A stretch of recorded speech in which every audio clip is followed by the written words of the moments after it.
Ассалаумағалейкум достар, сіздермен бірге Еркін Кезет. Бүгін біз память тазалауды көрсететін боламыз.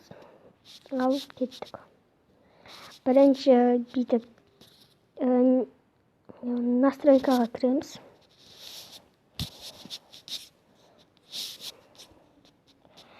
Әр телефонда болады, мынандай память көретін жерге кіреміз. Көретін жерге кіргеннен соң естіп тұрады, менде память азақ қалды.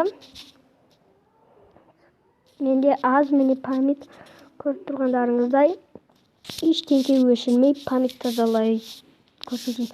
Мынандай кешірваны данныйды басасыздар.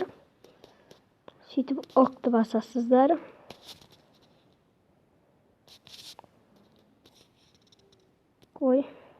Қайттан басамыз. Сөйтіп ол өшеді. Сосын бұяқтан шығамыз. Міне менде сәл память азайды міне. Жаңа 301 бәле еді міне. Доступное место деген оқыңыздар.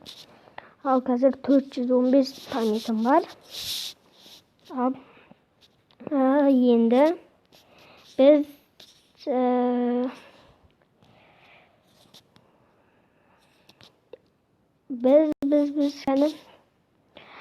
диспетчер приложение әркімде әртүрлі жазылады.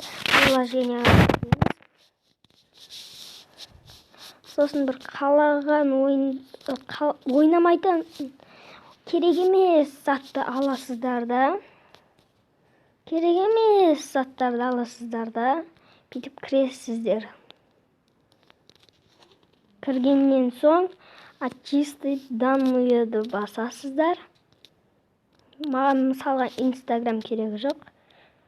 Өстіп очистить данные қыласыздар. Өстіп болды. Міне осындай ойнайтын керек заттарыңызға үйтіп істемеңіздер, болмай қалады. Сау болыңыздар достар.